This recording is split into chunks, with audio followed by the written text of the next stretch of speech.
Hey everyone, before we dive in, if you haven't already, please hit that subscribe button and turn on notifications so you never miss a story. Drop a comment below and let me know what city or country you're watching from. I read every single one.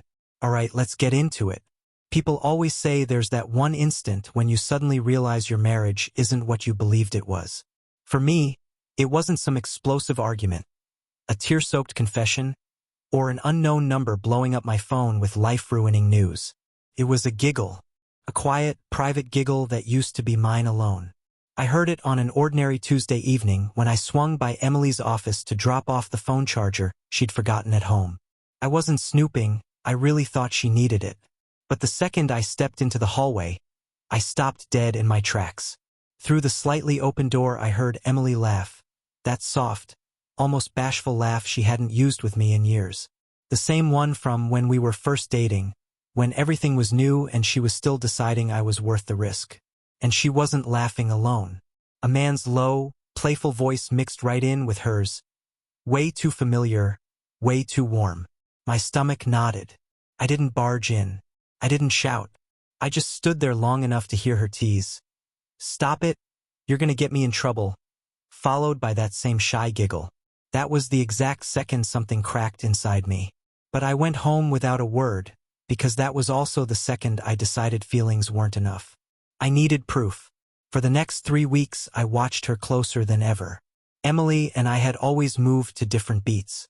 She worked in marketing, constant people, endless chatter, creative chaos.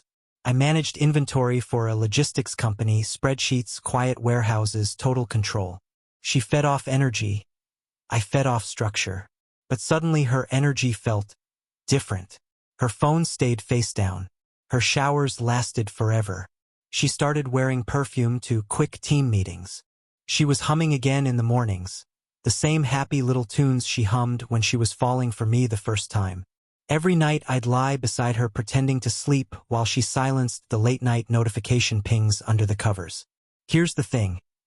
Emily was clever, but she wasn't cleverer than her boss's wife. And that's where the real story started. I ran into Sarah, wife of Emily's team leader, completely by chance at the supermarket. I was grabbing cereal. She was frozen in the cereal aisle too, staring at her phone, shoulders tight like she was carrying the weight of the world. When she glanced up and recognized me from last year's company holiday party, her face flickered with something between terror and relief.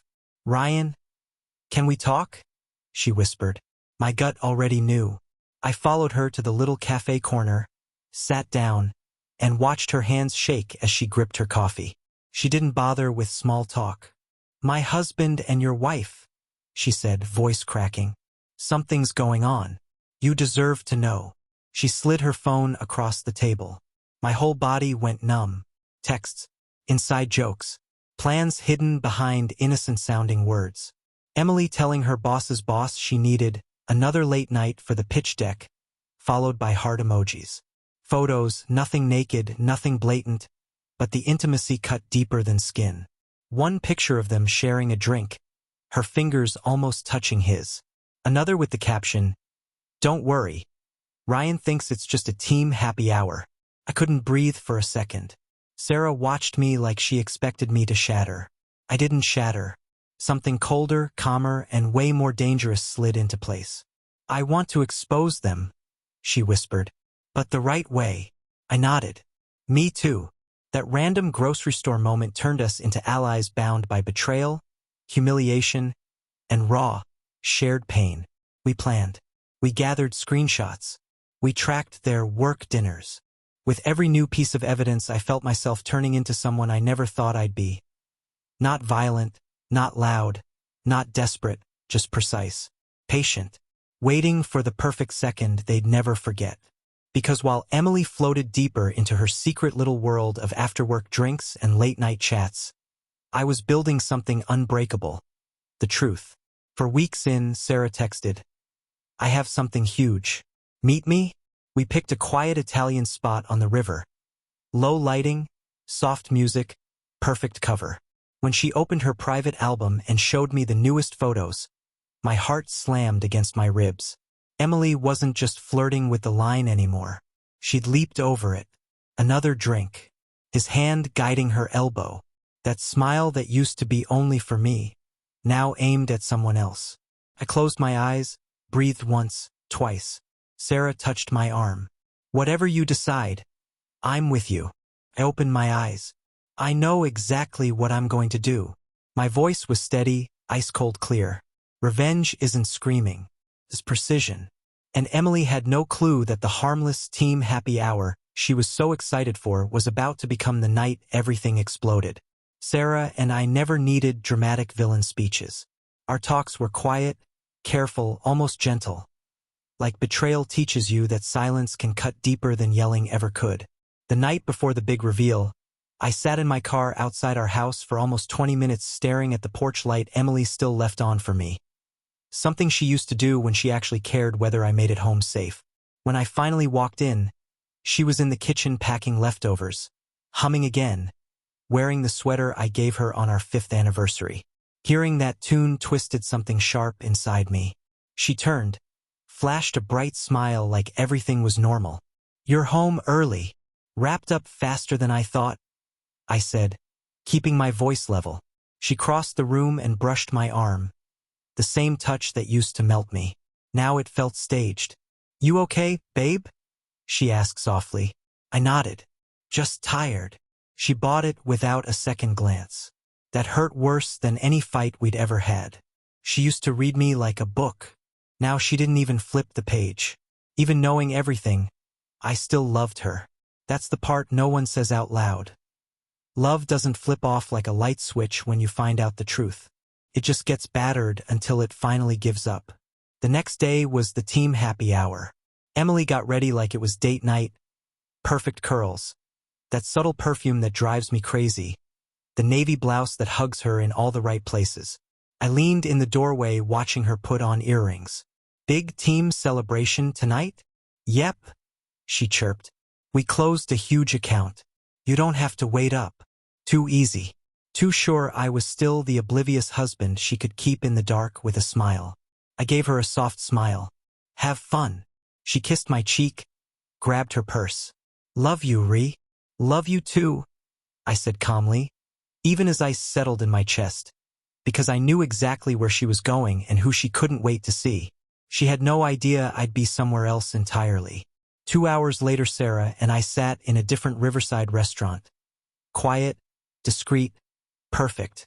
Sarah looked exhausted but determined. "You ready?" she asked.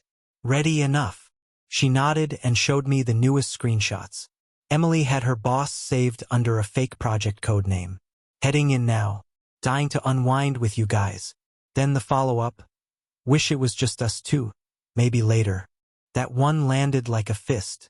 Sarah set the phone down gently. "I'm sorry. I wasn't shaking. I wasn't yelling. I was crystal clear. Tonight," I said quietly. "I'm done being the backup plan." Sarah studied me for a long second. "What exactly are you planning?" I exhaled months of hurt. Not to destroy her, just to make her look at what she almost threw away. And she's going to see it with no warning and no escape. "You want her to walk right into both of us." "Exactly." Sarah didn't try to talk me out of it. She got it. 10 minutes later, her watch buzzed. Emily had just arrived at their bar. I sent the text I'd been holding on to. "Need to talk. Willow Point Bistro. It's important." I pictured her face. Confusion. Then panic that she'd have to ditch her boss early. Good. Let her feel the first wave of what she started. Sarah watched me. "You look calm." "I'm not calm," I said. "I'm focused." Then the restaurant door opened. Energy shifted. My pulse steadied. Emily was on her way, thinking she was coming to smooth over some little husband worry. She had no idea she was walking straight into the truth she'd spent months hiding from. She texted 3 times in a row. "Everything okay? Why Willow Point? Do you need me to come get you?" I left her on read. Sometimes silence screams louder than any fight. Sarah saw my face. "She's scared." "She should be," I said. "Not for her safety. Nothing here was violent or cruel. Just truth. And truth can hurt worse than anything else." I pictured her rushing out of the bar, cheeks pink from wine and attention, telling the team, "Ryan needs me. I'll be right back, in that fake worried voice she'd perfected. Sarah's phone pinged. Emily's location was moving fast. I wasn't nervous anymore. I was empty in the way that finally makes room for clarity. Through the window, I saw her step out of the rideshare, smoothing her hair, checking her reflection, clutching her purse like it could hold her lies together. She scanned the entrance, totally clueless. Sarah exhaled. Here we go. I half stood, just enough to steady myself. I want her to see us sitting together. That's all. You're not gonna meet her at the door? No. She needs to walk to the truth herself. We stayed seated across from each other, perfectly positioned for when she walked in. Right on cue, the hostess opened the door. Emily stepped inside, heels clicking, cool night air rushing in behind her. She had that little hopeful smile like I might be waiting with flowers and an apology for interrupting her night. Then her eyes landed on our table. The smile vanished. Color drained from her face. Her steps faltered. Her purse slid down her shoulder as her brain tried and failed to process the picture.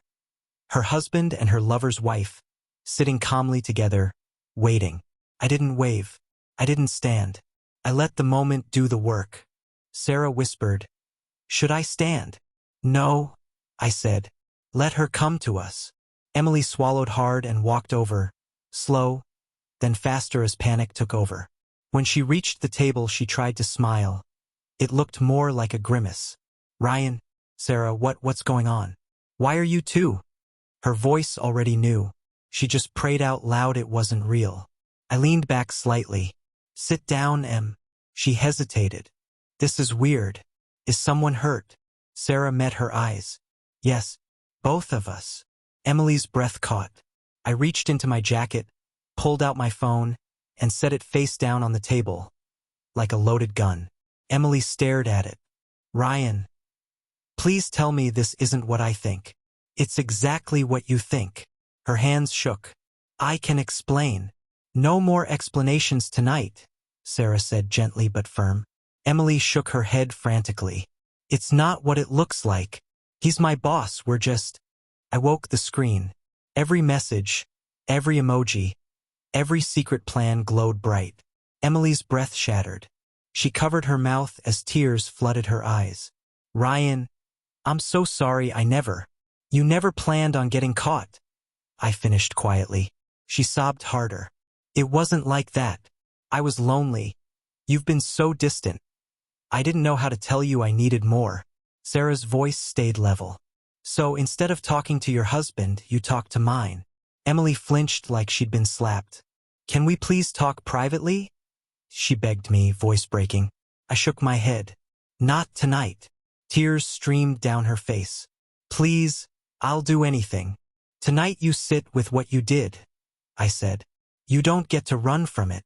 She collapsed into the chair, mascara running, shaking, completely undone. I wasn't there to scream or punish. I was there to finally close the door she never thought I'd have the strength to shut.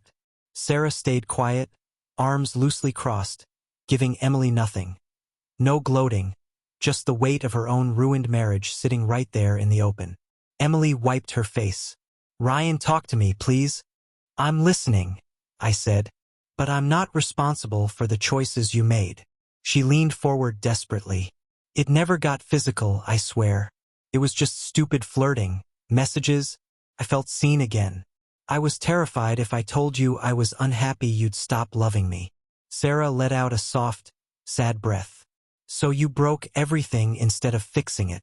Emily squeezed her eyes shut in shame. I stayed calm. "When you started hiding your phone, I told myself you were stressed. When you worked late, I told myself you were tired. I kept giving you the benefit of the doubt because that's what you do when you love someone." Her lip trembled. "I took advantage of that." I reached into my jacket again and pulled out a folded piece of paper. Our old 5-year plan, the house we were going to buy, the life we mapped out when we still believed in forever. I slid it across the table. "This is the future I was building," I said quietly. "I can't be the only one carrying it anymore." Fresh tears spilled. "I want that future. I messed up so bad." "You did," I said. And whether we ever get back there depends on what you do starting right now. She looked terrified. Are you leaving me? I didn't rush the answer. I'm stepping away. I'm staying with my brother for a while. You need to figure out why you needed someone else to feel alive. And I need to figure out if trust can ever come back. Please let me fight for us, she whispered. That's not decided tonight, I said. Tonight is just truth. I gestured toward Sarah. And this is the truth. Sarah stood first. Ryan, you don't owe her anger. You owe yourself peace. Emily sobbed harder as Sarah walked out. I stood too. Emily grabbed my hand. Please don't leave like this. I looked her straight in the eyes. I'm not angry anymore, Em. That's the problem. Her grip went slack. I'm leaving, I said. Not to hurt you, but because I'm done competing with someone who never should have been in our marriage in the first place. She broke into quiet, devastated sobs. I walked out into the cold night air. The city lights blurred. Not from tears, but from pure relief. This wasn't destruction. This was finally choosing myself. Emily wanted excitement, thrill, to feel chosen. Now she actually has to choose.